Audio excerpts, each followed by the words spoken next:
Bienvenue dans le temps de la relève.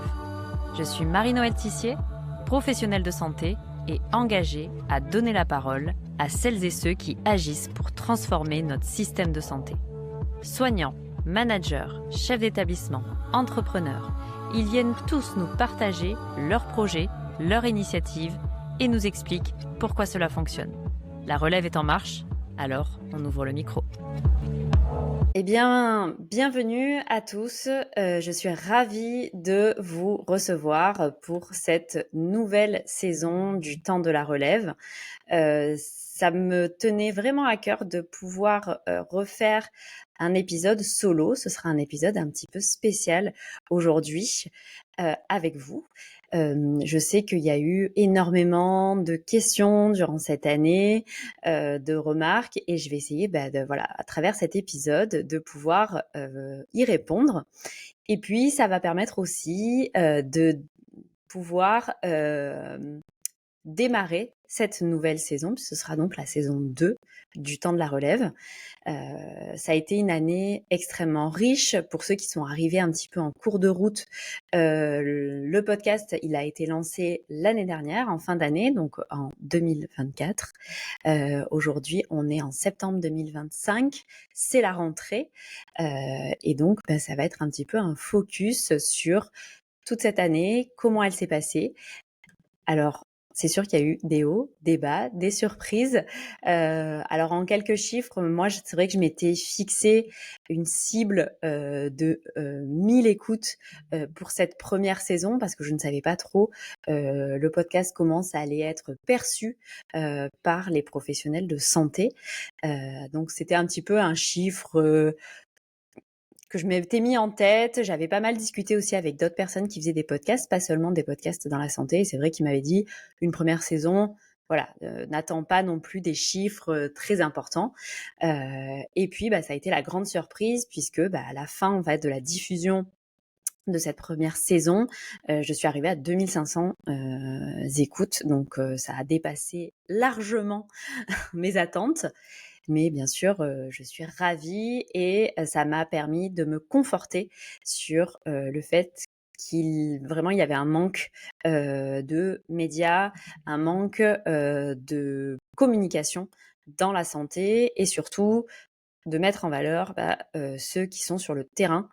C'est vrai qu'on voit beaucoup de personnes de la santé qui s'expriment dans les médias très traditionnels, mais on voit très peu les professionnels qui sont là tout le temps, que ce soit des soignants, que ce soit des entrepreneurs, que ce soit des directeurs d'établissement, que ce soit des DRH, des qualiticiens. Voilà, il y a vraiment un panel pour moi très important de pouvoir faire exprimer ces personnes.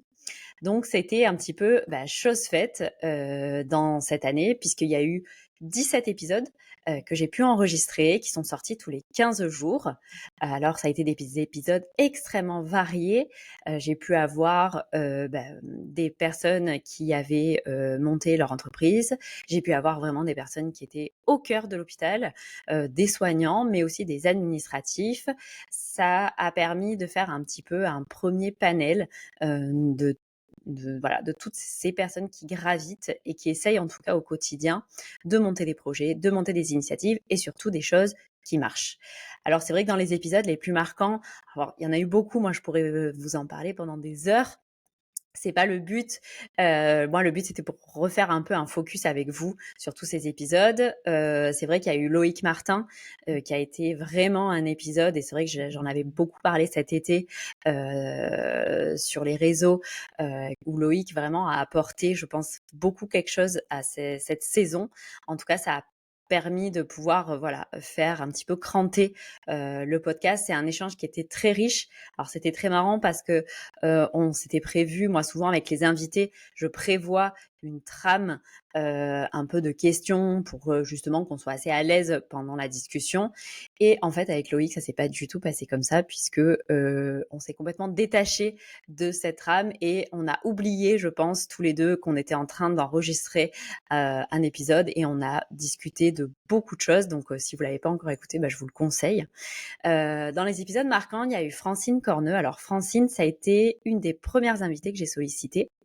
J'avais vu, sur LinkedIn, son projet de séminaire, de construction de séminaire pour des secrétaires médicales, et je trouvais ça assez incroyable. Alors, c'est vrai que moi, j'ai eu ce poste à un moment dans ma carrière de responsable des secrétariats médicaux et donc ça me tenait un petit peu à cœur, bien entendu. Heu, on a beaucoup échangé avec Francine. Nos emplois du temps collaient pas du tout, donc on n'arrivait pas à trouver de date, ensemble pour arriver à enregistrer, un épisode.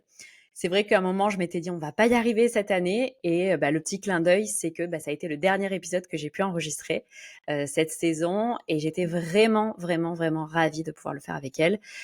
Si, justement vous cherchez, un petit, boost, de motivation en cette rentrée, que vous êtes, manager, d'équipe, et que vous avez vraiment envie d'apporter une touche supplémentaire à votre équipe, de vraiment essayer voilà, de pouvoir les faire grandir.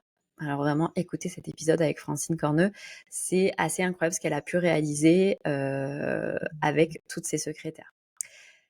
Dans les épisodes encore, je pourrais vous en parler encore, il y a, Alexandra Munier et Solène Torres. Alors bon, ça c'était les 2 personnes que je connaissais personnellement puisque ce sont des amies. C'est un petit peu grâce à elles que, j'en suis là aujourd'hui puisque c'est les premières que j'ai sollicitées en leur disant: «Est-ce que, vous pensez que si je fais un podcast, vous seriez d'accord pour venir parler de votre expérience?» Donc ça, c'est le petit clin d'œil, à elle. Le podcast était même pas lancé, j'avais pas déposé ma marque, vraiment, j'avais rien fait du tout. Et puis, en discutant avec elle, on s'est dit: «Il y a vraiment quelque chose à faire». Alexandra, Solène, c'était mes 2 anciennes responsables qualité quand j'étais en poste à l'hôpital. Donc, ça m'a permis de me remémorer certains projets qu'on a pu mener ensemble. Donc si vous êtes, hyper anxieux face à une certification ou que vous trouvez que les responsables qualité, c'est hyper redondant pour pas dire un autre mot, pareil, écoutez cet épisode, vous verrez, vous serez pas déçus. On peut vraiment s'amuser en faisant de la qualité, notamment quand on prépare une certification, ce qui peut paraître assez étonnant. Je pense aussi, il y a eu, Anne-Gaëlle Venier aussi où, voilà, Anne-Gaëlle, ça a été, pareil.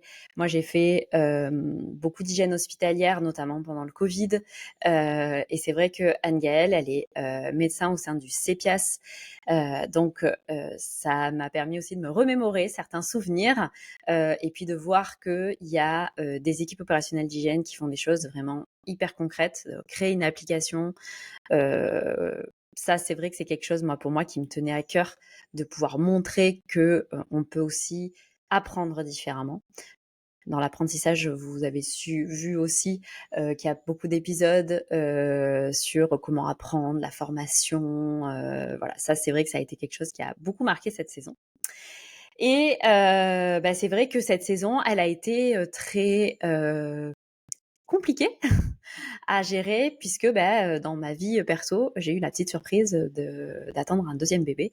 Donc ça a perturbé un petit peu, les enregistrements, ça a perturbé, aussi le calendrier que je m'étais fixé. Il a fallu s'adapter. Mais d'un côté, moi, ça m'a donné aussi un vrai coup de boost, dans cette saison. Je pense que ça s'est peut-être senti aussi à un moment, donc il a fallu gérer les 2. C'était pas évident. J'ai enregistré pas mal d'épisodes aussi en avance pour pouvoir diffuser de manière régulière et pas qu'il y ait, d'interruptions. Donc voilà, bébé est né cette fois-ci. La rentrée s'annonce, aussi, mouvementée, mais avec un rythme un petit peu plus stable. Il y a beaucoup, beaucoup de choses qui arrivent cette saison. Déjà, alors c'est quelque chose qu'on m'avait beaucoup, beaucoup demandé, dans, cette année écoulée, c'est, de diffuser sur YouTube. Ce sera chose faite et j'espère d'ailleurs que vous regardez, cet épisode sur YouTube.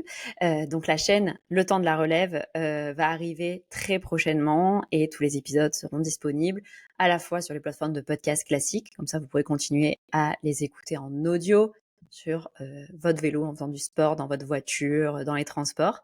Mais aussi, ce sera disponible sur YouTube si vous avez envie, de pouvoir les regarder plutôt en format vidéo.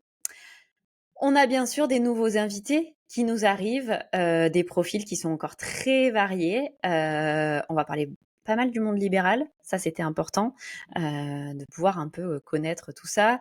On va aussi un peu s'intéresser à d'autres personnes qui font des podcasts dans la santé. Ça, c'est un petit peu la nouveauté cette année. Je vais pas tout vous spoiler, mais si vous êtes DRH, il va aussi avoir un invité qui va être hyper important et qui va nous apprendre beaucoup de choses sur comment on peut relancer la dynamique du recrutement à l'hôpital. Donc ça va être, je pense, un épisode très, très, très, très sympa. L'objectif, bien sûr, cette année, c'est de maximiser encore l'écoute, d'essayer de rayonner le plus possible, d'essayer de se faire connaître et de pouvoir être vraiment au cœur des hôpitaux, des cliniques, des établissements médico-sociaux. Moi, j'ai vraiment envie de vous donner la parole. Vous, je pense, tous ceux qui nous écoutent, vous portez beaucoup de choses, beaucoup de projets, beaucoup d'initiatives. Venez nous en parler. Ça intéresse beaucoup de monde et surtout, ça va permettre de recréer du lien pour se dire, moi j'ai cette problématique, tiens, j'ai entendu dans le podcast que un tel avait fait la même chose, elle a fait un projet, je vais essayer aussi de la contacter ou de réécouter le podcast pour m'en inspirer. Moi, c'est vraiment le but, c'est de pouvoir recréer du lien entre les professionnels et s'aider parce que des fois on se sent assez seul dans sa pratique. Là, grâce à ce podcast, c'est vraiment un moment d'échange pour vous et pouvoir aussi valoriser tout ce que vous faites au quotidien. Cette année, ce sera marqué aussi par l'arrivée de sponsors. Alors c'est vrai que ce que j'avais fait pour préparer un petit peu cet épisode solo, j'avais fait sur Instagram une boîte à questions puisque c'est vrai qu'on m'avait posé beaucoup, beaucoup de questions cette année sur ce podcast. Donc je me suis dit, bon, quelques jours avant, je vais vous faire une boîte à questions. Ça va permettre de regrouper toutes vos interrogations et toutes vos remarques et essayer d'y répondre à travers cet épisode. Donc c'est vrai que la première question, c'était comment tu te rémunères grâce à ce podcast. Alors je vais être transparente avec vous, l'année dernière, je ne me suis pas du tout rémunérée. Ça a été une rentrée zéro d'argent. Bon, c'était le jeu, je savais que la première année, ce serait sûrement compliqué. Et donc, cette année, je vais rentrer donc plusieurs sponsors que vous allez pouvoir voir et entendre dans les épisodes. Un sponsor, c'est quoi? Ça va être quelqu'un, une entreprise, quelle qu'elle soit, qui va permettre de faire rayonner le podcast. Et en échange, moi, je pourrais aussi avoir un petit message de ce sponsor dans mes épisodes. Bien sûr, moi, c'est des sponsors que je vais choisir pour qu'ils soient vraiment en lien aussi avec mes valeurs. En aucun cas, ils n'auront un un œil sur ma ligne éditoriale, sur le choix de mes invités. Ça, c'est vraiment quelque chose qui m'appartient. Donc, je serai complètement libre là-dessus. Mais bien sûr, un podcast, il faut un moment se rémunérer si on veut qu'il soit pérenne. Alors, j'avais aussi une autre question, c'était les invités, justement, est-ce qu'ils payent pour venir dans le temps de la relève? Pas du tout. Dans les formats, en tout cas, qui sont choisis maintenant, dans le format, tel que vous les avez pu voir durant cette année, et ce sera aussi le cas l'année prochaine, les invités ne sont pas du tout, ne doivent pas payer un épisode, puisqu'en fait, souvent, soit moi je les sollicite, soit c'est eux qui viennent me solliciter, mais en aucun cas je ferai payer mes invités. Si un jour je changeais d'avis, bien entendu, ce serait quelque chose qui serait dit clairement pour que on soit dans une totale authenticité dans ces interviews de professionnels. Donc voilà, ça c'était aussi la question qui était beaucoup beaucoup revenue. En parlant aussi d'invités, c'est vrai qu'on m'a demandé, c'est l'invité qui t'a le plus marqué jusqu'à présent. Alors c'est très dur parce que voilà, je vous ai parlé de pas mal d'épisodes que j'ai pu enregistrer et donc voilà, c'est vrai qu'il y en a beaucoup. Celui peut-être qui m'a le plus marqué, alors c'est peut-être parce que j'ai ressenti aussi un peu la même chose que lui, c'est Clément Suillier, qui est donc infirmier et qui a fait donc a créé en fait sa boîte qui s'appelle Réussite en IFSI. Et en fait, je me suis beaucoup retrouvée. Moi, je suis toujours infirmière puisque je pense qu'on est infirmière toute sa vie. Et c'est vrai, je me suis retrouvée vraiment dans ces galères quand il était à l'IFSI. Et voilà, ça m'a vraiment tenu à cœur aussi de pouvoir reparler un petit peu de ces études qui sont quand même très difficiles. À la fois dans l'apprentissage, bien entendu. Souvent, des fois, on sort du bac et il faut se remettre dans ces études-là et c'est pas évident. mais surtout sur la notion complexe, je pense, au niveau mental et psychologique, d'être confronté à la mort, d'être confronté à la maladie. C'est peut-être pas quelque chose dans lequel on est prêt. Et c'était vraiment une discussion qui était hyper intéressante sur à la fois lui son vécu et puis moi en parallèle son vécu. Donc ça a été vraiment un épisode qui m'a beaucoup marqué. Donc voilà, on m'a aussi demandé comment tu fais pour concilier tout ça, ta vie de maman, est-ce que tu as un travail à côté, est-ce que tu fais de ton podcast. Alors oui, j'ai fait un peu tout en même temps. J'ai bossé encore à côté l'année dernière. J'ai fait pas mal en fait de com auprès d'une entreprise spécialisée en santé. Donc ça m'a permis aussi de découvrir un peu ce milieu que je connaissais pas trop. Moi, je suis assez autodidacte, comme vous avez pu le voir, donc je me suis un peu auto-formée pour faire de la com, du marketing, etc. J'ai fait donc le podcast. Il a fallu aussi concilier la vie de maman, avec mon premier enfant et mon deuxième à venir. Donc oui, ça a été compliqué, je vous le cache pas, mais par contre, c'est hyper intéressant. Et moi, c'était ce que je recherchais quand j'ai décidé un peu d'abandonner mon poste à l'hôpital, qui était assez confortable, hein. J'avais mes RTT, j'avais mes 5 semaines de congé, j'avais mon salaire qui tombait tous les mois, mais je m'y retrouvais plus. Et donc, voilà, c'est un peu ce challenge que je m'étais lancé. C'est sûr que il y a eu plusieurs choses qui ont fait que ça a été plus compliqué que prévu, mais pour rien au monde, je crois que j'aurais fait machine arrière. Alors, on m'a posé aussi une question, c'était y a-t-il un invité de rêve que tu aimerais avoir un jour? Alors, bien sûr, moi j'en ai plein, des invités de rêve. Peut-être qu'un jour ils diront oui, peut-être que cette saison ils diront oui, si un jour ils passent par là et qu'ils nous écoutent. Dans les invités de rêve que j'aimerais avoir, moi en fait j'aimerais avoir un ministre de la Santé. Parce que j'aurais beaucoup de questions à lui poser. Alors, vous allez me dire, oui, mais c'est pas un professionnel du terrain. Certes, vous avez raison. Mais moi, en fait, j'aimerais bien justement pouvoir interroger un politique, on va dire, qui est ministre de la Santé et un peu, voilà, comprendre comment ça se passe, comment ces lois mettent tellement de temps à sortir, comment en fait on n'arrive toujours pas à aider les hôpitaux. Enfin, je pense que j'aurais beaucoup de questions à poser. Alors, soit un ministre en fonction, soit un ancien ministre, pourquoi pas. J'aimerais beaucoup avoir des dirigeants d'entreprises qui sont vraiment implantés dans la santé depuis longtemps. Je pense la première qui me vient à l'esprit, ce serait Doctolib.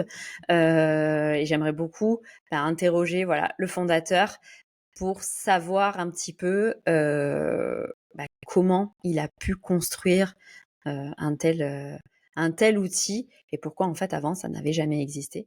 Et avoir un peu son regard, pas de professionnel de santé, mais son regard un peu sur tout ce qui est numérique en santé, intelligence artificielle en santé. Je pense que c'est très intéressant d'avoir son avis là-dessus. Et puis après, c'est sûr qu'il y a beaucoup de professionnels qui sont extrêmement maintenant visibles sur les réseaux sociaux. Pourquoi pas aussi en interroger un ou deux pour savoir pourquoi ils se sont lancés. Alors vous verrez, il y en a quand même un qui arrive sur cette saison-là. Mais voilà, ce serait à la limite des personnes où j'aimerais bien aussi savoir un peu leur parcours. Bon, il y aurait sûrement d'autres invités de rêve. Je vous ferai un épisode solo l'année prochaine où je pense qu'il y aurait encore d'autres personnes qui pourraient venir. On m'a demandé c'est quoi tes objectifs cette saison. Mes objectifs cette saison, je pense que la première chose, et on va être très clair là-dessus, il va falloir que je me rémunère. Donc oui, ce sera une rémunération, même si c'est une rémunération qui est basse, mais il faut que j'arrive justement à professionnaliser un petit peu le podcast. Donc oui, ce sera ça, d'arriver à rentrer des sponsors et bien sûr de maximiser l'audience, de pouvoir vraiment avoir fait que le podcast soit une référence dans toutes les structures de santé. Voilà, ça ce serait, je pense, une vraie victoire et que vous puissiez en parler autour de vous, à la relève par exemple, quand vous êtes en soins avec d'autres collègues, quand vous êtes au bloc opératoire, mais pouvoir vraiment faire rayonner le plus possible. Un conseil, je lis en même temps que vous les questions. Un conseil pour quelqu'un qui voudrait lancer son propre podcast dans la santé. Waouh, alors, un conseil. Peut-être pas qu'un. Alors moi, je vous dirais, lancez-vous. Moi, c'est ce qu'on m'avait dit. On m'avait dit, lance-toi. N'attends pas. Commence pas à essayer de refaire 40 fois ton intro. Commence pas à refaire 30 fois ton logo parce que tu le trouves pas assez bien. C'est pas grave. Moi, je vous avoue, je me suis réécoutée sur les premiers épisodes, je me suis trouvée catastrophique. C'est pas grave. Allez-y, lancez-vous. Je pense qu'on apprend sur le tas. On apprend à chaque épisode. Discutez autour de vous avec votre entourage, avec les personnes qui vous écoutent. Moi, j'aime beaucoup discuter avec les auditeurs pour avoir un peu leur avis. C'est très important parce que ça vous permet d'avoir un regard qui est extérieur, d'avoir aussi peut-être de vous projeter de manière différente. Moi, je sais que ça m'a beaucoup apporté. Alors oui, vous aurez des personnes, donc ce sera des retours très négatifs. C'est pas grave. Moi, j'avais entendu quelqu'un qui disait ceux qui aiment pas ce que je fais, c'est pas grave. N'écoutez pas, ne regardez pas. Mais je suis sûre que par contre, il y a d'autres personnes qui seront intéressées par ce que je fais et eux, par contre, le contenu leur plaît. Donc, lancez-vous. Ce sera sûrement imparfait. Peut-être que vous allez vous planter. Peut-être que ça va super bien marcher. Mais il faut tenter le coup. Si vous le tentez pas maintenant, ce sera dommage, vous le regretterez. Je pense qu'on n'a qu'une vie et c'est pour ça qu'il faut arriver à se lancer. Voilà. C'est pour moi un peu l'essence de ce podcast. J'aurais jamais cru faire 1 an après un nouvel épisode solo. J'en avais fait un la première fois. Je vous en refais un en ce début de saison. Comme quoi, vous voyez, j'étais la première surprise à continuer et j'espère vraiment continuer le plus possible ce podcast. Abonnez-vous à la chaîne YouTube, abonnez-vous sur les réseaux sociaux, LinkedIn, Instagram. On va essayer aussi de lancer TikTok cette année pour voir aussi si on peut toucher plus de professionnels. Donc abonnez-vous, laissez-nous des commentaires, laissez-nous vos avis, sollicitez-nous si vous avez un projet, une initiative. On sera ravis de pouvoir la mettre en lumière, de partager ça avec tous les auditeurs, de vous poser plein de questions. Et puis, je pense que vous allez beaucoup apprendre encore cette saison. Alors, je vous dis à très bientôt. Prochain épisode arrive d'ici quelques jours. Les infirmiers libéraux, si vous nous écoutez, cet épisode, il va être pour vous. Je vous souhaite une belle rentrée, puisqu'on est mois de septembre 2025.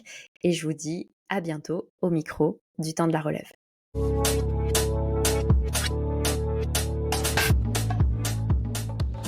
Merci d'avoir écouté le temps de la relève.